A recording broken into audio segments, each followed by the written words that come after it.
Tengo a Susana Castañeda, candidata al Senado, lleva el número 3 por el partido País para Todos, a quien por supuesto le doy la bienvenida. Bienvenida. Muchas gracias.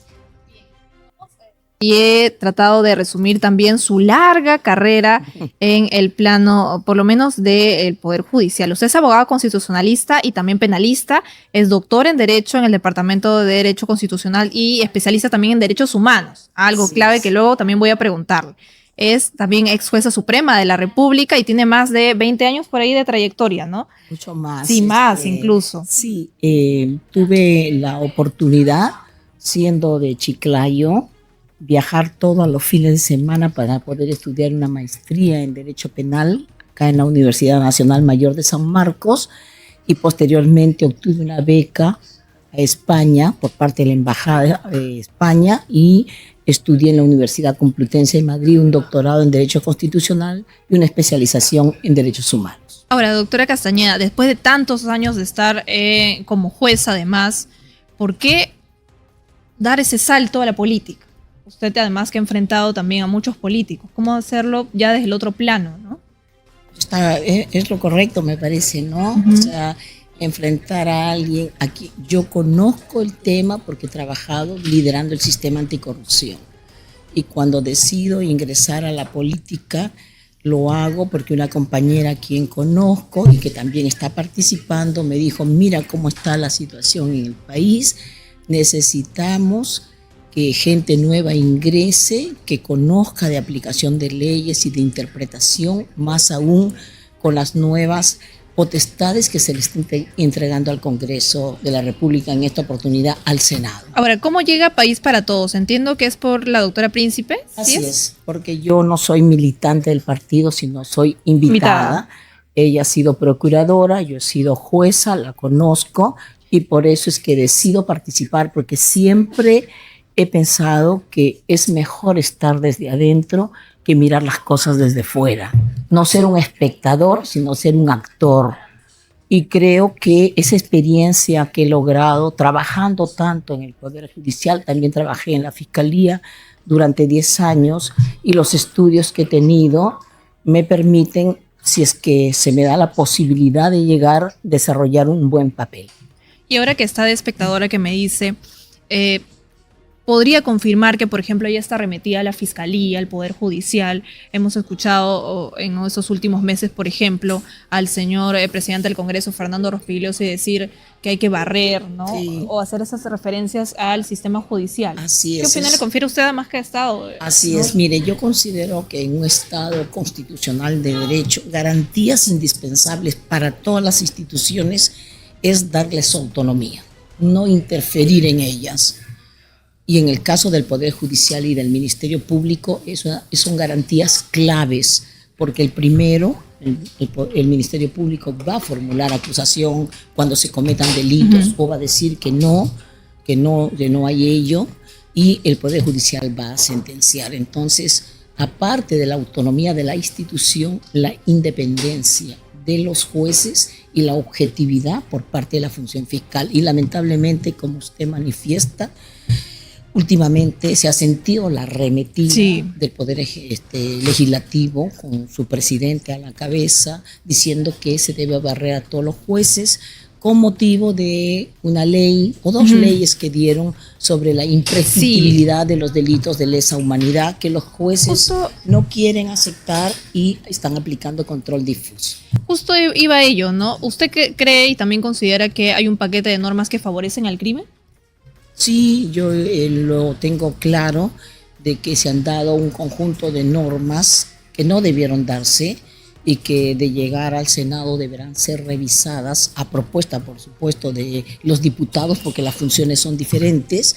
Una de ellas es la colaboración eficaz, cuyo plazo para que el colaborador pueda ofrecer los medios de prueba y verificados han quedado reducidos de 8 meses a una ampliación de 4, cuando la ley contra el crimen organizado permite una investigación preparatoria de 3 años. ¿no? Pensaría que, claro, ¿no? Estas normas que a propósito, como también usted lo dice, han sido impulsadas por estos grupos allá en el Congreso. Y uno pensaría que, por ejemplo, instituciones como el TC por lo menos sopesen o le pongan un freno, pero hemos visto que, por ejemplo, el TC ha declarado constitucional una de ellas, ¿no? Justamente la ley contra la imprescriptibilidad de los delitos de lesa humanidad ha sido sometida a control constitucional, pero no por unanimidad. 4 magistrados por mayoría han manifestado que la ley es constitucional y 3 han dicho que no. Es más, han sido muy fuertes al momento de hacer su argumentación, y uno de ellos incluso le dice a los jueces que no deben aplicar la ley porque estarían incurriendo en contravención, ¿no? Entonces, ahora, fíjese que sí, ya como hablábamos del tema de la colaboración eficaz, yo solamente quería manifestarle que 67 sentencias se han dado por colaboración eficaz en el sistema anticorrupción. Yo creo que ese es un número importante, ¿no? Porque ha permitido obtener información para que puedan procesar a otras personas. Le quería preguntar sobre su cercanía con Carlos Álvarez, porque pasa que en el 2006 se estaba averiguando que la fiscalía en ese momento atribuía, bueno, que el señor Vladimiro Montesinos había pues pagado al señor Carlos Álvarez para de alguna manera u otra también desacreditar la imagen de los opositores del señor Fujimori. Y en ese momento, bueno, su voto singular finalmente pues es que por lo menos absuelve el señor Álvarez de esta investigación.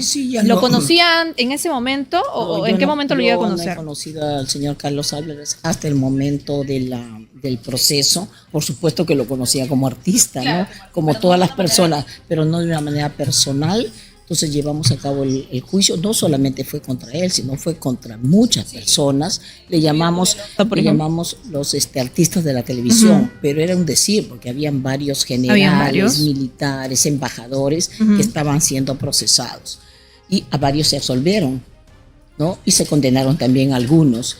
Y yo fui de la opinión de que tanto Tulio Loza como Carlos Álvarez no eran responsables de los hechos, porque las pruebas que habían presentado el Ministerio Público no permitían, a mi criterio, determinar la responsabilidad penal que correspondía. Hice mi voto y la Corte Suprema, por unanimidad, ratificó y revocó la sentencia condenatoria y lo absolvió de los cargos. ¿No cree que quizás la ciudadanía tenga esa percepción de que de repente hay un conflicto de intereses o un favor, ¿no? Favor con favor, ¿no? No, de ningún modo, porque conocen mi trayectoria. Yo desde el 2007 dirigí el sistema anticorrupción hasta el año 2017. Luego he sido promovida a la Corte Suprema. Después de más de 20 años que se produce esta circunstancia, yo considero que no hay ningún tipo de pago de favor. Y sobre todo, más bien yo tengo la convicción de que si yo como jueza que vi un expediente, porque nosotros nos regimos por las pruebas que nos presentan, entiendo que una persona no es responsable, yo no puedo desconfiar después. Y hablando de ese caso, ayer justo salió en La Encerrona un video que ellos lograron conseguir del señor Álvarez, subido ahí en un estrado apoyando al señor Fujimori. ¿Usted cree que el señor Álvarez nunca recibió dinero para apoyar? No se probó en el juicio. Pero con este video ya que salió ya en La Encerrona. ¿No? Quiere que le diga, claro, un video que se dice hace muchísimo tiempo. Sí, bueno, porque lo acaban de también sacar a la luz, ¿no? Claro, pero usted como juez, ¿no? Y el fiscal como fiscal ofrece los medios probatorios que tiene, y nosotros los jueces actuamos las pruebas y resolvemos de acuerdo a las pruebas, a lo que se dijo en ese momento. Entonces, es un fallo 100% técnico. Para mí fue un fallo técnico de mi parte y de mis 2 compañeras que opinaron por la condena, también fue técnico. Quien dirime bajo un aspecto de el derecho al recurso que todo ciudadano tiene fue la Corte Suprema, y por unanimidad lo hizo. No como el caso de la imprescriptibilidad de los delitos de lesa humanidad, que el Tribunal Constitucional se ha dividido 4 votos a favor y 3 votos en contra, a que ha sido los 5 votos de los magistrados de la Corte Suprema. Señora Castañeda, también usted estaba muy ligada al tema de los derechos humanos, pero el señor Álvarez tiene propuestas a veces radicales, ¿no? Lo he escuchado en algunas entrevistas dirigirse, y decir, en realidad una frase la voy a repetir, al carajo los derechos humanos, pero tiene unas ideas radicales, por ejemplo, salirse del Pacto de San José, además a también por lo menos minimizado lo que hace la Corte de Derechos Humanos. Sí. ¿Usted cuál es su opinión? Porque usted se está muy ligado a los derechos. Por supuesto, yo soy una persona que he estudiado en España una especialización en derechos humanos. Yo lo que he escuchado del candidato presidencial es que solicita la pena de muerte para aquellos delincuentes que cometen delitos graves implicados en flagrancia delictiva. Pero él mismo es consciente de que para ello tendría que denunciar el Pacto de San José de Costa Rica y además que se tiene que seguir un trámite y que tiene que ser producto de un consenso que se lleve a cabo en el Senado, donde su propuesta se tendrá luz verde o no tendrá luz verde. Ahora, pero usted sabe que el tema también de salirse, por ejemplo, de la Corte de Derechos Humanos es también bastante peligroso, ¿no? Porque hay muchas personas que no tienen o se agota la instancia aquí y recurren a instancias internacionales. Para eso está, de hecho, ¿no? Y de hecho salirse, por ejemplo, del Pacto de San José incurre también en el tema de que hay errores, en el tema también de margen de error judicial, ¿no? Y también sabemos que el artículo 205 de nuestra Constitución Política tendría que ser reformado. Y todo proceso de reforma amerita un procedimiento y un tema de consenso. Entonces, lo que yo le quiero decir es que no hagamos las cosas diciendo hacia el futuro, cuando en este momento tenemos un presente. Y ese presente es que nuestro país está sumido en la lucha contra la corrupción y contra la criminalidad. ¿Comparte esa idea radical, por lo menos, de salirse, por ejemplo, del Pacto de San José de la Corte de Derechos Humanos? Yo estoy diciendo que eso tiene que seguir un trámite. Y ese trámite no solamente se basa en denunciar, sino que es el Senado el que va a llevar a cabo ese procedimiento. Por ejemplo, en la primera fecha, el señor Carlos Álvarez, bueno, obviamente era su caballito de batalla, no era una propuesta además que la daba a conocer en el marco además del tema de seguridad ciudadana, lo digo así, ¿no? Sí, yo soy consciente de que así lo ha dicho, ¿no? Entonces, ya yo le estoy contestando en ese sentido.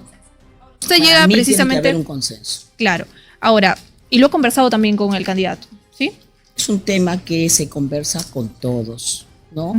Y algunos, la mayoría muestra su parecer y otros escuchan, como es en todo ambiente donde y debería vive ser, la democracia, ¿no? Porque imagínense, si todos vamos a ir predispuestos a seguir una línea, yo creo que lo que hay que hacer es conversar con las personas que lleguen, que esperemos sean los mejores, porque si nosotros vamos a ir a tener como compañeros en un Senado que va a ser poderoso, porque no va a poder ser disuelto. Claro, no va a poder ser disuelto. A eso iba también. Funciones, entonces tenemos que tener un acuerdo entre todos y esperemos, y eso es lo que más quisiera, que si se me permite llegar, los compañeros que lleguen también sean gentes idóneas, probas, que hayan tenido un desempeño y una trayectoria democrática a lo largo de su vida.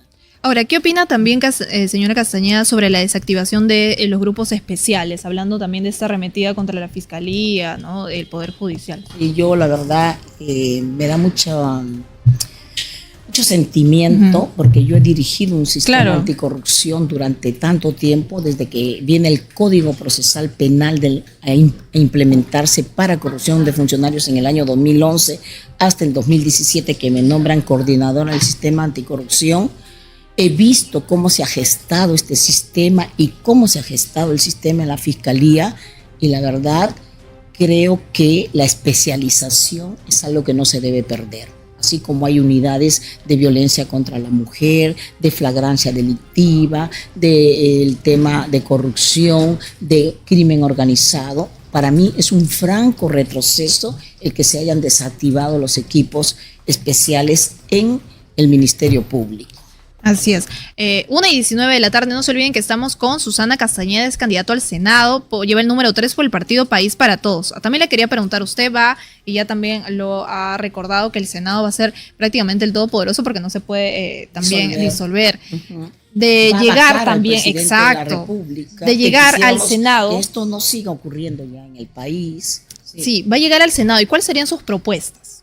Son varias las propuestas por lo menos unas que 3 tengo, y por ejemplo creo que el sistema de justicia, que comprende todo un sector de instituciones, debe ser reformado, porque el ciudadano común y corriente tiene derecho a obtener justicia pronta. Y yo creo, y he visto hoy día una noticia donde habla el señor fiscal de la Nación, ¿no? De que tanto el señor José Domingo Pérez como Rafael Vela han sido fiscales ineficientes. Yo, la verdad, no comparto esa opinión, porque cuando se lleva a cabo las 67 sentencias de colaboración eficaz, entendamos que no estamos ante procesos comunes, sino son procesos complejos. Y después, este equipo especial de fiscales me ha permitido traerle, mire las sentencias que ha emitido. Por ejemplo, el caso Irsa Sur de Toledo se llevó a cabo y él está ahora en Barbadillo. Demoró porque en realidad claro, como tuvo se un dice, proceso de extradición en los Estados Unidos. Y como dicen, no son procesos sencillos, no son complejos. El caso Partido Nacionalista Peruano, donde está Ollanta, Humala Tazo también. Después el caso de Metro de Lima, donde estuvo José Luis Cubas Hidalgo. El caso también de el caso Peñaranda, Alfa Cónsul, también tenemos también el caso Ecoteva, donde se emite una sentencia contra Toledo y su familia, el caso Hilo y Hospitales de Moquegua, donde se logra la condena del presidente Vizcarra. Mire, solamente con mencionar esos casos, creo que justifican la existencia de un sistema especializado. ¿Y a qué respondería entonces esa decisión del fiscal, bueno, ahora ya ratificado, ¿no? El fiscal de la Nación decidió que dos subsistemas, eran subsistemas dentro de ellos, dejaran de funcionar, pero dejó las fiscalías especializadas, ¿no? Pero lamentablemente, en el proyecto de ley orgánica del Ministerio Público, se establece que los fiscales solamente serán fiscales penales. Es más, también si uno lee la ley orgánica que se presenta, se está diciendo que la Junta de Fiscales Supremos, ¿no?, va a establecer un nuevo cuadro de asignación de fiscales.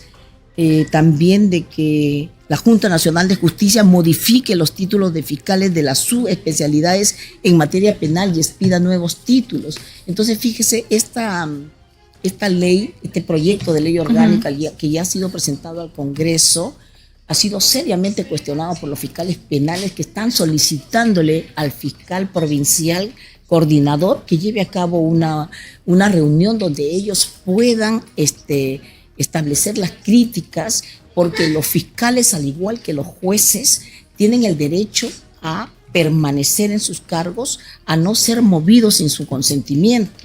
Entonces, garantías que están en el artículo 146 de la Constitución Política, que es para los jueces y que se atribuye por extensión a los fiscales según el artículo 158 de nuestra norma fundamental, no pueden ser dejados de lado.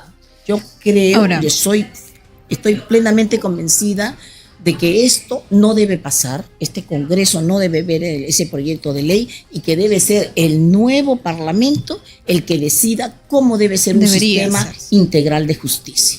Ahora, otra propuesta que me hacía en relación al tema de que le había dicho de que la población necesita tener una justicia rápida, pronta y sobre todo eficaz, que si yo, por ejemplo, en el tema previsional tengo una sentencia que ordena un pago, que no demore años por falta de presupuesto. Y esa rapidez del que usted me habla tampoco, o cómo no incurrir en los errores, ¿no? Porque puede haber.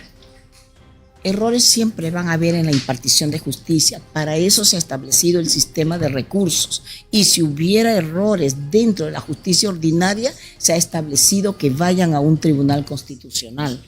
A veces, lamentablemente, no se obtienen las respuestas que se quieren y, bueno, vemos algunos resultados contradictorios. Sí, pues, es cierto. Ahora, ya que me tiene las propuestas, y usted tiene una respuesta firme también sobre la desactivación de los equipos especiales, pero sin embargo, Carlos Álvarez no la tuvo en el debate, no fue tan firme tampoco. Me parece, no sé, la apreciación que yo tengo, que los tres señores que dieron sus respuestas no entienden el tema, creo yo, de cómo un sistema de justicia tan especializado, que yo he tenido la oportunidad de dirigir, yo le puedo dar estas respuestas porque las conozco. Y usted acompañó también el debate, ¿no? No lo acompañó. No, nosotros estuvimos afuera. Entonces, claro, pero estuvo afuera, sí. Sí, nosotros estuvimos afuera esperando, porque quien acompañó a nuestro candidato me parece que fue el candidato Chepú, ¿no? Entonces, Usted me dice que los 3 señores no contestaron. Es una pregunta un poco muy técnica. Nosotros los abogados la conocemos porque yo desde dentro conozco cómo se maneja este sistema. Para algunos, por el retardo que ha tenido los procesos, ¿no? Debieran desaparecer. Pero yo creo que si un equipo es necesario, no funciona, pues como cabeza busco los mecanismos de mejorarlo. ¿No es cierto? De encontrar soluciones a esos problemas. Ahora, el señor, bueno, usted también me dice que obviamente es una respuesta más técnica, que lo deben saber los abogados. El señor Carlos Álvarez no es conocido precisamente por su pasado político, ¿no? Bueno, más allá de las imitaciones, es más conocido por el tema del humor, el tema del arte. ¿Por qué votar por Carlos Álvarez? Yo considero que es un rostro nuevo, al igual que muchos de nosotros. Una persona que, si bien ha hecho humor político, se ha dedicado también a hacer gestión en los temas sociales, ha recorrido el país, ha ayudado a varias personas. Entonces, es una persona en la que se puede confiar y creo que nosotros tenemos una opción diferente, no de los políticos de siempre, pero yo sí confío en él. Si no, no estaría acá. Partido País para Todos, una propuesta nueva, además de que obviamente la ciudadanía ya está harta de los políticos, está harta también de los partidos. Hay mucha desconfianza en realidad, ¿no? Y lo podemos ver también en las encuestas reflejadas, porque hay muchos ciudadanos que dicen, por ejemplo, que van a votar en blanco, o que aún no saben porque están analizando recién las propuestas. Así es lamentable al extremo que hemos llegado en el país, donde creo que hemos tocado fondo. Y no puede ser que incluso muchas de las personas que han permitido que la situación llegue a como está, ahora pretendan la reelección. Son 88 congresistas de 130 que pretenden ser reelegidos. Considero que se debe dar opción a políticos que hay o a gente nueva que también quiere servir al país, que se les debe permitir que puedan continuar en una tarea donde el Perú necesita algo distinto, ¿no? Necesita de gente idónea, gente que quiera servir al país, que quiera a su gente y que quiera hacer las cosas bien. Tenemos una pregunta aquí. Dice, ¿cómo se enfrentará la carga procesal en el Poder Judicial, ya que muchos procesos llevan años sin encontrar justicia? Esa es la pregunta que le hacen. Sí, es cierto. Eso es lo que una de nuestras principales propuestas es acabar con la lentitud de la justicia y que sea eficaz, y sobre todo que las personas de los recursos que no tienen, de escasos recursos, tengan acceso a la justicia, ¿ya? Entonces, ¿cómo enfrentarla? Hay muchos problemas. Por ejemplo, la media de jueces no supera un juez por cada 10.000 habitantes, me parece que es demasiado. La carga procesal es inmensa. Hay una estructura que no es adecuada, no obstante de que se ha implementado las audiencias virtuales, se está informatizando los expedientes, falta más. Tercero, no solamente dependemos del Poder Judicial, dependemos de una policía y de un Ministerio Público que también hagan las cosas rápidas y que se busque una explicación a dónde están los cuellos de botella y ahí destrabar esos cuellos de botella para que esto camine. Dar leyes que permitan que los plazos se aceleren, pero también dotar a las instituciones de los medios necesarios, porque yo no le puedo pedir a una persona que emita 1000 sentencias si no las puede hacer.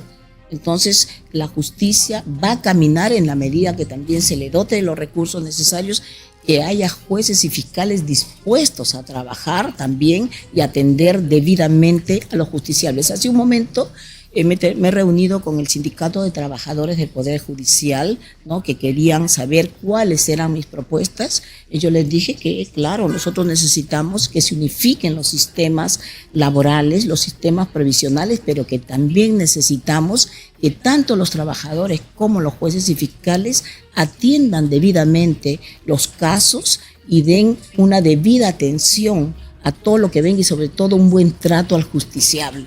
Porque el justiciable necesita ser escuchado, ser atendido y que sus casos se resuelvan. Y a veces no se ve. A ver, tengo otra pregunta. Dice, además, sobre la ley 32.130, que modifica el Código Procesal Penal y fortalece la investigación de la policía en realizar pericias técnicas, que antes era trabajo de la Fiscalía. ¿Está de acuerdo? Le preguntan. Yo la verdad creo que el sistema como estaba bien. se dio la ley 32130, que fue objeto de un recurso de inconstitucionalidad.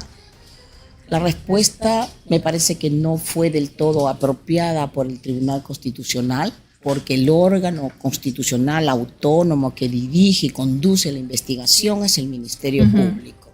La policía debe servir de soporte a esas investigaciones. Bueno, se dijo algo distinto, como también cuando se interpretó el artículo 117 de la Constitución sobre por qué motivo se podía hacer investigaciones preliminares contra los presidentes de la República en la medida de que no se lleve a cabo delitos que no sean los previstos en el 117. Tampoco mantuve una opinión que me parece que es correcta por parte del TC, pero en fin, nosotros creo que como los jueces del Poder Judicial están dando la talla en estos casos, pero sí, están resistiendo. Están resistiendo. Y es una resiliencia sí, en momentos tan críticos que vive el país. ¿Y cómo también hacer frente desde el Senado, por ejemplo, a esta arremetida, a la Fiscalía, al Poder Judicial, teniendo a autoridades, como el TC, también al fiscal de la Nación, por ejemplo? ¿Cómo hacer frente desde el Senado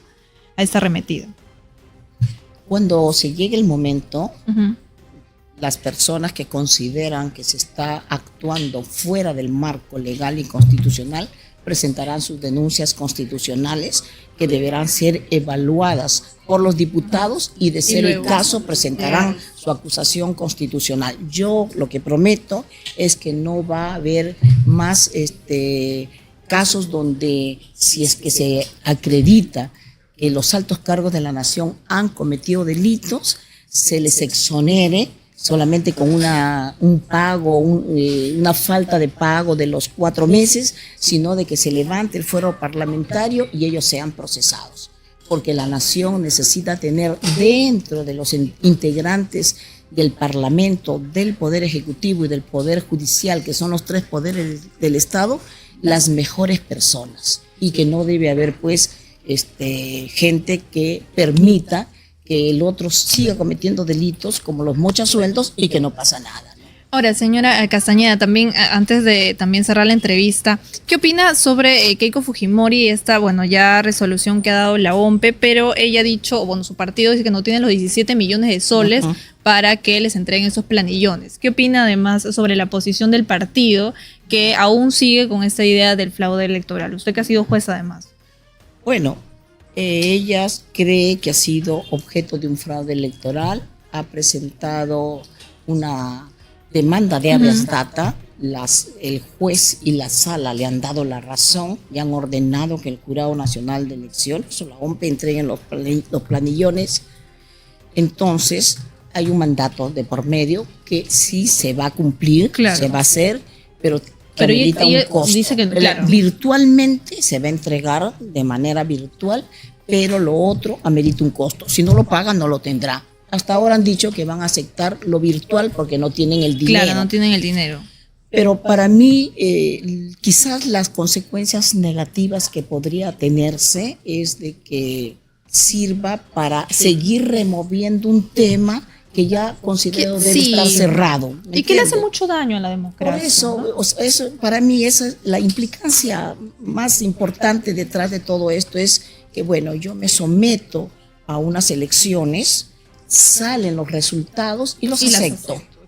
Gane o pierda. Así es, porque es una competencia, salvo que se acredite un fraude, pero un fraude que desde un momento se entienda que así fue. Pero si no, ¿para qué seguir exacerbando los ánimos en un país que en estos momentos, más que violencia que existe a diario, ya necesita un poco de tranquilidad para ir el 12 de abril a votar tranquilo y a escoger? Lo único que le pedimos a las personas, y ahí está, como he hecho en mi expresión, es el número 3. Sí, justo le iba a dar unos minutitos para que se dirija también a la ciudadanía, para que, el próximo 12 de abril quizás voten por usted. Le deseo mucha suerte y muchas gracias por haber venido. Ahí diríjase. Bien, yo lo único que puedo decirles es que he sido jueza y fiscal, primero fiscal y jueza toda mi vida, que yo he sentenciado los casos más graves de corrupción, que ya lo hice en el Poder Judicial de manera adecuada y lo seguiré haciendo en el Senado, que lo único que ofrezco es una hoja de vida transparente y una trayectoria de vida digna a lo largo de los años, y que confíen en mí porque no les voy a fallar. Yo no voy a haber tenido toda una carrera de éxito para llegar y en 5 años malograr una hoja de vida de mí y sobre todo por el prestigio de mi familia. Por lo tanto, les pido que marquen la carretera el 12 de abril y escriban el número 3 al Senado Nacional. Yo no les voy a fallar.